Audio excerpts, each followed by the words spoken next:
Happy Thanksgiving, y'all. Welcome back to the Midweek Breakdown. I'm your host, the AntMan, alongside Brandon Stevens and Dalton Miller. And guys, other than football, what are you looking forward most to devouring tomorrow? Brandon, what about you, dude? I mean, I'm going to throw down on some turkey. I'm going to eat probably 15 deviled eggs. And yeah, my wife will pay for that later. But yeah, I mean, it is what it is. And then some homemade apple pie. Kelly's apple pie is legit, so she's going to make me an apple pie. That's what I always ask for at Thanksgiving. It's about the only time of the year I get it because it is kind of a pain. But it is a fall food. That's good. Yeah, it's so good. I'm excited about that. And good that she's lost her sense of smell as well. Right. Dalton, what about you, bud? Man, I'm going to eat everything. I love this holiday just because anything that they make, I'm throwing on the plate. I'm going to have a huge plate, and I'm going to go back for seconds. And then, all the desserts. You get desserts at this holiday that you don't get the rest of the year. So you just got to stuff your plate 2 or 3 times and keep digging in. Yep. That's how it's going to be around here too. We were just talking about it before we hit record on this. We're doing a fried turkey and a smoked turkey, just for comparison, nothing more. And also I can help stay a little bit on how I've been eating lately, which is much more hardcore carnivore than it is anything else. So, I'll stick to that. I will have some desserts though. Banana pudding is my favorite. And so I got to dig into the banana pudding. Yeah. The wife's allergic to bananas, so we can't do banana pudding. I love banana pudding, but Kelly's allergic, so she's good on apples. Yeah. Yep, she's good on apples. You know, for some reason, it felt like an upset Saturday was going to happen last week, and for many it was, and that means some shakeups in the rankings. Let's take a look at both you guys, your guesses before the rankings came out, and then the official AP poll this week.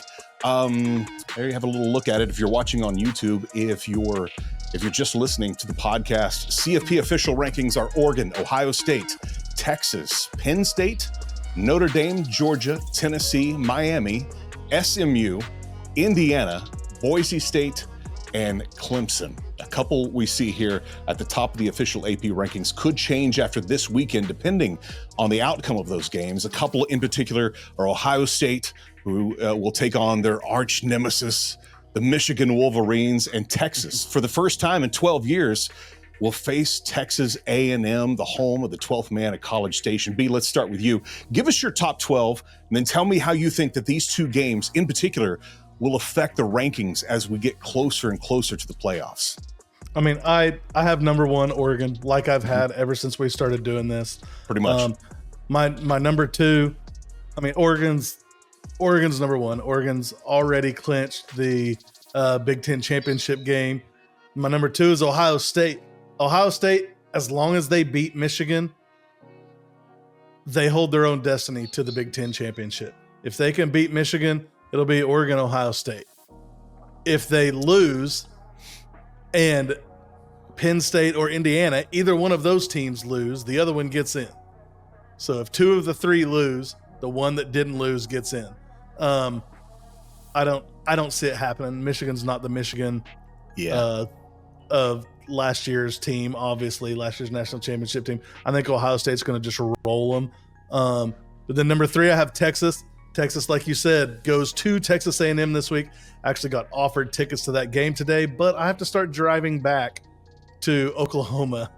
I am in Corpus now. I had to start driving back to Oklahoma first thing Sunday morning. So I didn't want to drive back from College Station Saturday night and then drive to Oklahoma first thing Sunday morning, or I could have been sitting at that game.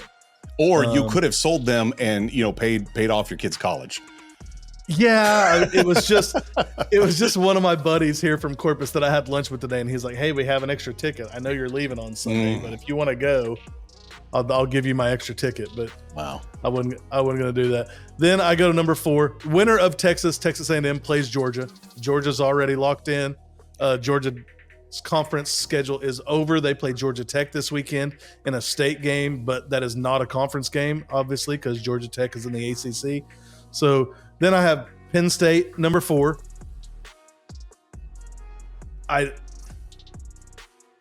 I'm still not sure what to think about Penn State, and I have Indiana, number 12. I'll go ahead and jump to that one. I'm not sure what to think about them after, Ohio State just handling them handily last week. Yeah. Georgia number 6. At one point in this, when I sent it to you, I had Georgia number 3 and Texas number 6 because Georgia beat Texas, or Georgia number 5. I have Georgia number 5 now, but I had Georgia 3 and Texas 5 because Georgia beat Texas. But Georgia has the second loss. So I ended up swapping it back. I could very easily have Georgia as my number 3 team. Then you go just flip-flop them, yeah, you could. because Georgia beat Texas. So I don't know if that makes up for that one loss at Texas. Yeah, you're right. Yeah. Then I got Tennessee, Miami, and SMU at 7 and 8. SMU is clinched in the ACC. If Miami wins this weekend, they're in. If they lose and Clemson wins, Clemson's in. So that could have some switch up or some shake up this week. Then number 9, I have Notre Dame. Notre Dame's got the game against USC coming up. If Notre Dame wins that, I still think Notre Dame should not be in, but I also think I put Notre Dame at 9 because I don't want them to have a home game at all.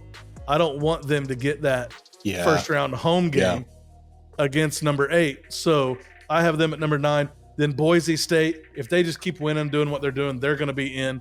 Clemson at number 11, which I just said, if Miami loses and Clemson wins, Clemson's got a chance to play in the ACC championship versus SMU. Yeah. Rounded out with number 12 that I said earlier is Indiana. That's my top 12 this week. I know it's quite a bit different, but pretty much the same teams as the CFP rankings, just in a different order. And that's kind of, Dalton, to you, some of you, I mean, you guys really have the same team. All 3 of these really same teams for the most part in different orders, and you all have your reasons why. So give me the rundown of yours and how you feel about this weekend's rivalries as well. Yeah, I mean, you can see that there's some similar teams. A big one for me, he talked about moving Indiana all the way down to 12. I went ahead and bumped Indiana out of my top 12 just because I don't think that, I mean, we talked about it.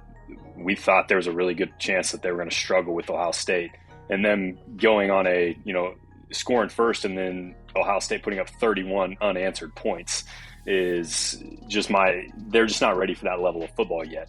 And with Ohio State only losing in a close game to Oregon, who we both believe is the best team in the country right now. Penn State's only loss right now, coming to Ohio State by 7, is why I've got Penn State still above Texas.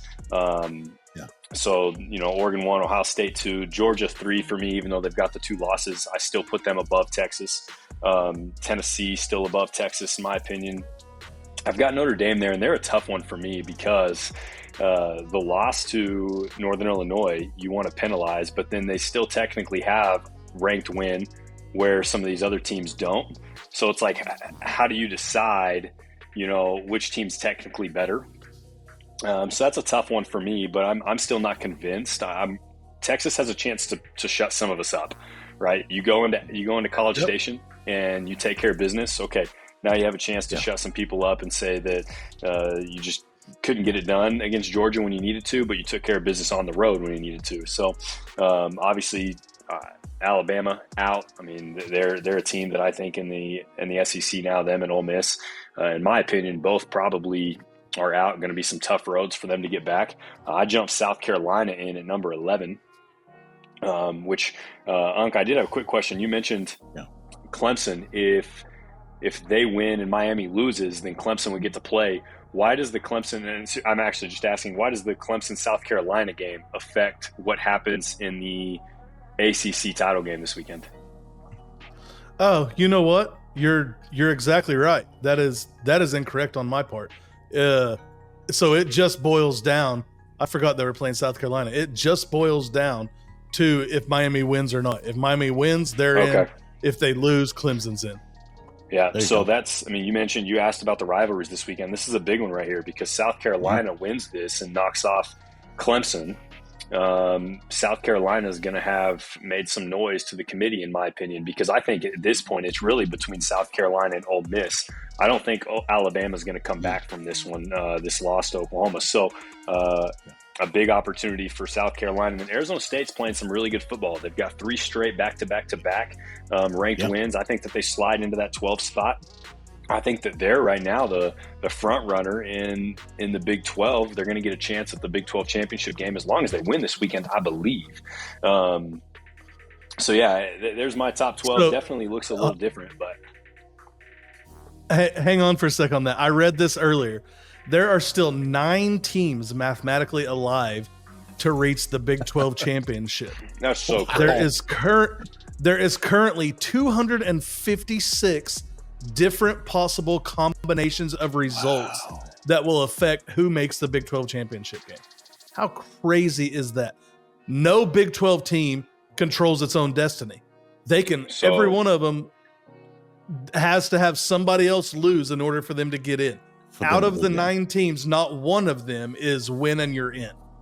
That's insane. How about that? That really is insane. And you're the only one, Dalton, giving any love to Arizona State. And a lot of that, I think, is one, it's Big 12, and there's not just a ton of competition, at least of how it used to be, Oklahoma and Texas being there. But also, this is really the first time, if I'm not mistaken, that a team so far west has been a part of the Big 12, and we typically don't get to see those games. It's so stinking hot when football season starts in Arizona. Most all of those games are played at night. And when I say at night, when we typically go to bed in the central time zone, about the time those start. Yeah, they're 9 o'clock our time. Exactly. And so they play until 1:30 in the morning. Bingo. Yeah, that's not easy to stay up for and keep track of. Not at all. Especially in a conference that, we're talking about them being 9 teams vying for what? Just a place in there, which is, granted, is huge, but it's not the same as an ACC or SEC or anything like that. So knowing this, how do you guys feel? How do you guys feel about the automatic bid? Because I've actually seen some brackets right now just going ahead and putting in who they feel should have that 4th spot and get the automatic bid plus the bye. So you're talking about 9 teams that don't even control their own fate, and one of them is going to get an automatic bid and a bye, when there's probably some other teams that are better than them that might deserve it. I've seen some talk about them switching that format for next year already. Well, and it'll go along with your question, Dalton. Let me add this to it. Who is the best team? Just on paper, we don't have a dog in the fight in the Big 12 anymore. Just on who do you think is the best team in the Big 12? I'll let you guys dig into this. Well, that's why I put Arizona State right now, because their last 3 weeks, they've played dominant football. Yeah, that would be my answer too. And if you notice in mine, and I noticed this when I did it, I don't have a Big 12 team in my top. You don't? I noticed that too. Yeah, I know that there has to be one, and there's going to end up being one. But if you go and look at the actual CFP rankings, there's not one in there either. Yep. For now, but one is going to have to be there. So one of those 12 teams in the CFP rankings is going to get bumped because of a, automatic bid. Technicality. I'm with you, Dalton. Yeah. I don't think the automatic bid should be there. If you are a conference champion and you are not in the top 12, you shouldn't be in the playoff. You should not automatically. You can't be the 15th ranked team and be a conference championship in a league that sucks, and you automatically get a automatic bid. I don't like that at all. And I hope they do go and change that for next year. I hope so too. If it's truly supposed to be the best 12 teams in this playoff, it's got to be the best 12, not one that's good in their conference or kind of made it to the top of their conference when there's no viable competition. I agree. I am not a fan of the automatic bid in this situation. And I will say, most years, I bet it works out. Yeah, I bet it does too. But this year has been so crazy, and the chaos that's been in college football this year has been so crazy, and the chaos in the Big 12 has been insane. Everybody's beating everybody. So it's just one of those things where this is the year that's probably the outlier and is not going to have a top 12 ranked Big 12 champion. And after somebody wins the championship, they're going to be in the top 12. If you win the conference championship in the Big 12, they're going to be in. I don't like the automatic bid though. Yeah, I think conferences are going to need to start doing divisions too, because when you look at the top four in the Big 12 right now, they don't play each other this week, and they hadn't played each other. So that's why you have all these combinations of there's 290 something different combinations of tiebreakers to get in, because the best teams in the conference aren't playing each other. And I know that you can't control that necessarily when you make the schedule years in advance of who's going to be good and who's not. But if you go to divisions, all right, this team clinched this division, this team clinched this division, these two teams play. I think that helps teams control their fate a little bit more, and maybe helps the committee decide, like, all right, yeah, this team won their division, but they have 3 losses, which means if the winning team loses in the conference championship game, we've really got to think about how good this conference is depth-wise, because it just gives you a little bit more to go off of, in my opinion. Still so much meat on the bone. Yeah, it's still so much meat on the bone on that, and we've got a lot still to get to. But I'll tell you this: we haven't done this in the past, but I'll load that graphic up on our Instagram. If you don't follow us, it's Midweek Breakdown on Instagram. I'll load that up there and chime in with your thoughts in the comments on our Instagram, or if you're watching right now on YouTube, comment there and let us know. Maybe you have a completely different order. Say from 3 down. I don't think you can really dispute maybe 1 and 2, but if you go 3 down, you can really shake things up. Let us know what you think on those. And if you don't follow us yet too, please hit the follow on both of those, Instagram or YouTube. Easy to do. And like I remind you every week, it doesn't cost you anything. All right. Time to move over to the Sooners quarter. After the season that the Oklahoma Sooners had this year, what a welcomed outcome against the top-ranked Alabama Crimson Tide, making the Sooners now bowl eligible. Guys, what a way to send off the seniors, too. Great for all OU fans. However, how are Tide fans taking it? There's a guy named Roll Tide Willie. He had some thoughts during the game. Check this out. Somebody needs to do something. Don't know how to win a ball game. Can y'all win a damn game? Don't know how to talk sweet. Don't know how to triple on. All y'all know is 2 day plays. Up the middle and pass. Ain't neither one of them working. Get the hell out of Tuscaloosa. I'm out of here. You gone? I'm gone. Don't go, Willie. Roll Tide Willie's Come gone. back, Willie. He's not going. Don't go, Willie. Don't go, Willie. He's not coming back. Roll Tide Willie's not coming back. First, what does this victory do for your hopes this weekend as the Sooners roll into Death Valley for the final regular season game against the LSU Tigers? Dalton, I'll start with you, bud. Oh, it definitely makes you more hopeful. I think the biggest thing that makes me more hopeful is just the fact that you can see the players believe. I mean, the defense from the first hit in that game, there was just a passion that they played with all night long. And it just sparked a physicality, honestly, through that entire stadium. I mean, I'm getting texts from my dad saying that, dude, our section hasn't sat down. That hasn't happened. I was shocked when he told me that. Like, it was just your section hadn't stood up the whole season. Yeah, your section's been on their butt all season long. So when he says they haven't sat down, I'm like, wow, it actually is electric in there. So yeah, I thought that was awesome. I mean, it definitely gives you more hope, just because you didn't get lucky, you dominated. And that's where I think myself and some others are just in shock, is it's like, oh my gosh, that wasn't even a close game. Like, Alabama never took the field, and there's a couple things that went Oklahoma's way, but that's the way football works. When you play the game the way you did, you took advantage of every opportunity. And so, yeah, absolutely way more hopeful right now than I was a week ago going into Death Valley. I think part of it too is you're hopeful because now there's not that pressure of you have to win this game to get bowl eligible. Yeah.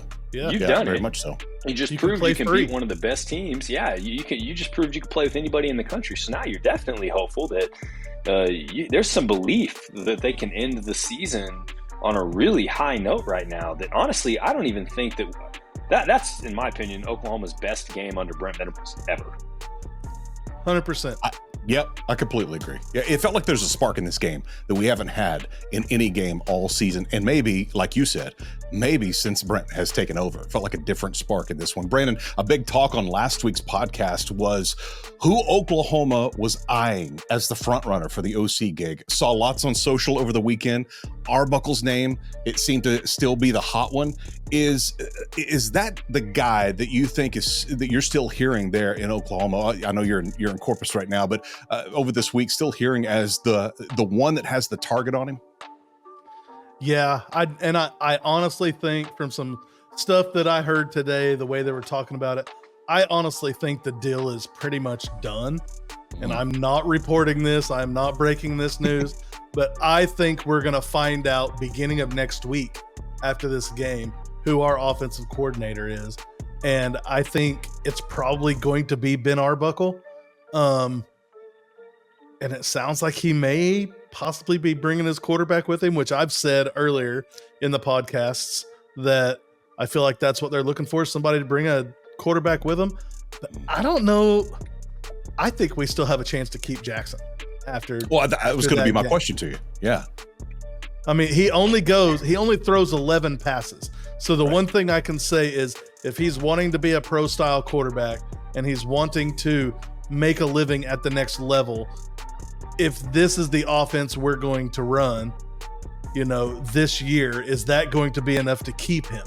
But I think if you bring an air raid style like Ben Arbuckle in, I think you have a good chance to do that. I think Ben Arbuckle is still the guy on everybody's mind. And I've said I'm not just thrilled about that pick. But I feel like they think he's going to be the up and coming. Do I say his name? Lincoln Riley. Yeah, he's going to be the up and coming Tebow in the offensive coordinator ranks. And maybe he is. I would have liked to seen it for a couple more years, but we're in crunch time now and we need somebody. Those of you that are not Oklahoma fans, and we're not talking about Tim Tebow, it's that boy out west. Replace boy when we're not on the podcast. Boy. Yeah, sorry, I didn't mean to interrupt you, Dalton. No, you're good. I was just going to say, I hope whoever we bring in, though, does bring a QB. Jackson Arnold needs competition throughout the spring and the summer, even if he's going to stay and be our quarterback, because there was a lot of high hopes on him.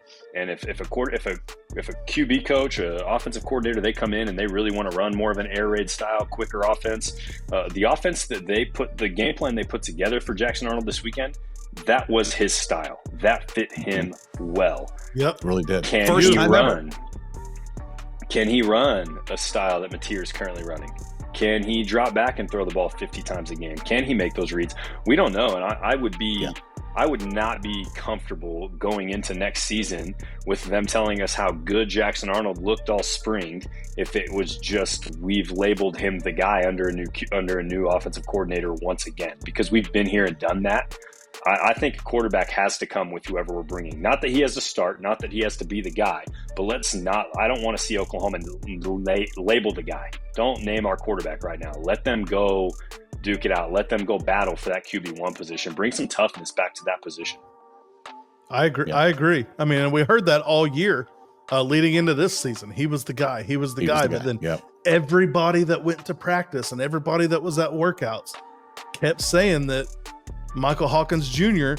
looked better than he did. He wasn't making the right reads. He wasn't making the right choices. That's one other thing I feel like happened in the Alabama game is I feel like they didn't so much run the RPO. They did run the zone read, and for some reason, it says finally seemed to click for Jackson. Clicked with him, yes. And he was pulling the ball when he needed to pull it, and he was handing the ball off when he needed to hand it. And when he didn't need to do both, he was just keeping it and eating a yard or, getting back to the line of scrimmage. He made the right choices against Alabama. So when the pressure was on, he made the right choices in the zone read game, but there wasn't a lot of RPO. I feel like our offensive line was amazing in this game. This is by far the best game they've played, and they dominated that defensive front from Alabama that's given people problems this year. Alabama, a lot of Alabama's problems so far on the defensive side leading up to this game was in their secondary.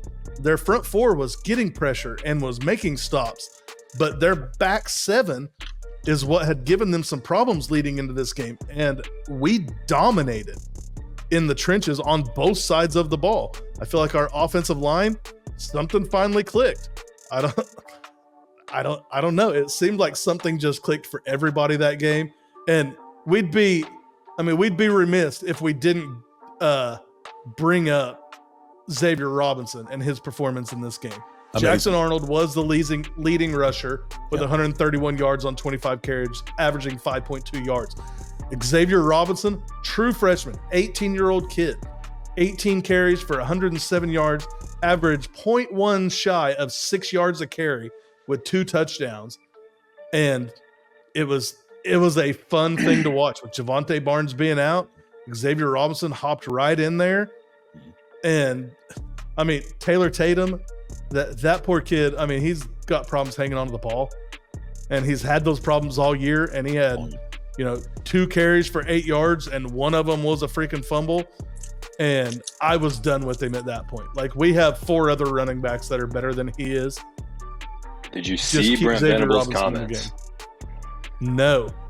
Oh man, he said I believe it was Parker Thune asked him about Xavier Robinson and why he hasn't been playing, and he said that he doesn't know. He said DeMarco finally smartened up. That's a quote, and he's been asking the same questions. Wow. Yeah. Why do you ask the question? You're the boss. You're the boss. Why don't you tell him, get this kid more carries? Bingo. And then it was interesting because Parker didn't mean anything by it, but he tweeted during the game, sitting here imagining how much Xavier Robinson must suck in practice. And Robinson didn't like that tweet, so he blocked Parker after the game when he saw it. Did he? But oh no. So Parker tried to apologize and all this stuff because that wasn't the nature of his tweet. He was actually calling out the staff saying, and it was to our point that we just made about Jackson Arnold. We heard about our backup backs that, Taylor Tatum is going to be the guy eventually. Taylor Tatum. Meanwhile, we have who they were comparing. Brent Venables compared him to Quentin Griffin. Others were saying a miniature Adrian Peterson. And it's like this dude just absolutely bulldozed over everybody for 4 quarters.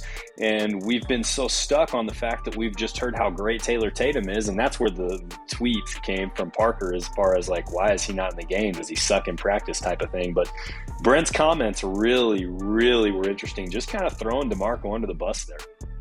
We could dig so deep on this. We've got some other things to hit, but let me ask you, is it, and I'm asking an honest question just out of pure ignorance, is it because there's no live tackling? Because you don't get to actually experience that guy in what he does and what he did. No, I think Oklahoma does live tackling.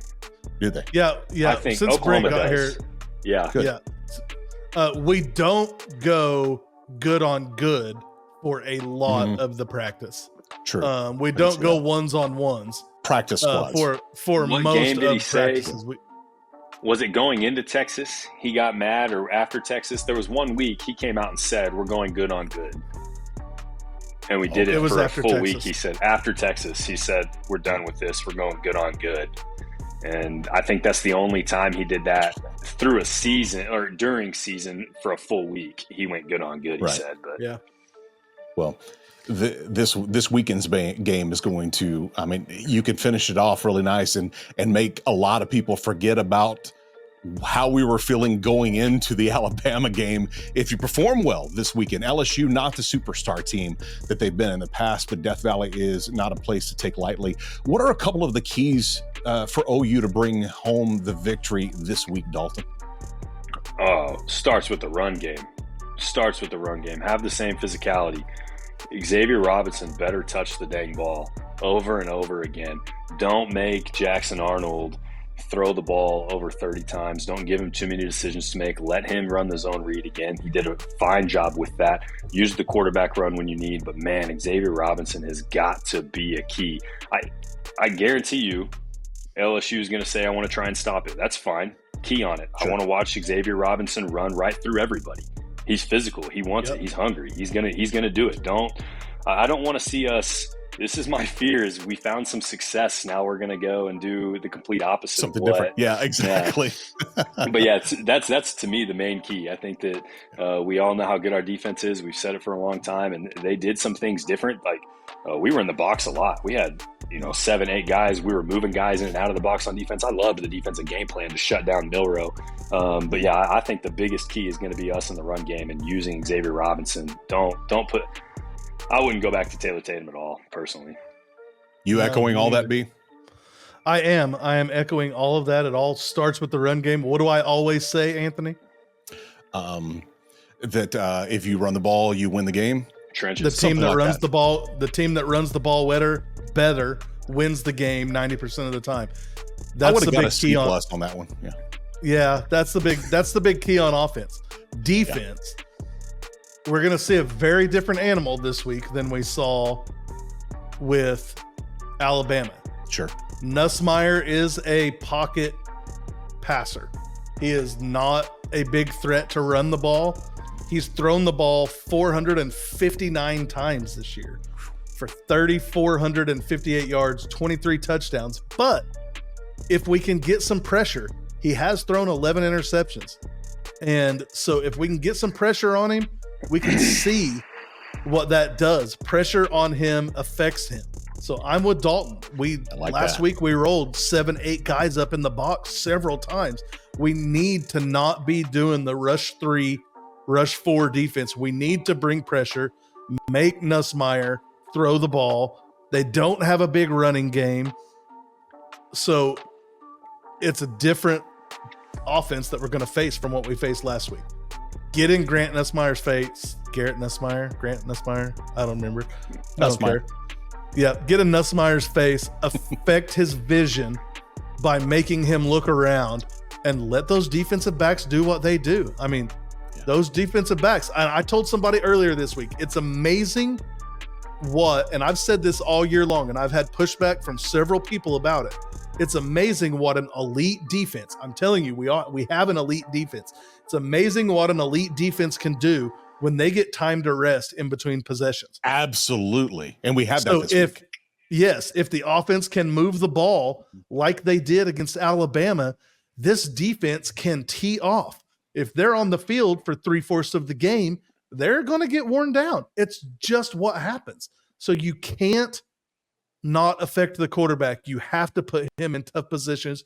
You can't give up 6, 7 yards on first down. You have to be in the quarterback's face. You have to make them want to prove that they can run the ball. And we know what happens against teams that want to run the ball against us when we're in that mindset. It doesn't happen well, and it doesn't turn out good for them. Affect Nussmeier's vision, get in his face, and let the defensive backs do what they do. Yeah. Before we run off to have apple pie, turkey, and banana pudding, let's go over last week's picks and run through this week's. Brandon, you got 1 out of 3 last week. Mizzou plus 7.5 in their game. Dalton, perfect week for you, winning all 3, even a double your points on your master lock. So right now, we are tied up, 31-31. Going into this week, Brandon, I believe you have the first pick. Let's start with you. What do you got? I do. I'm going to the Big Ten. I'm going to Michigan, Ohio State. Ohio State's favored by 20.5 points, which is a fair amount of points to pick.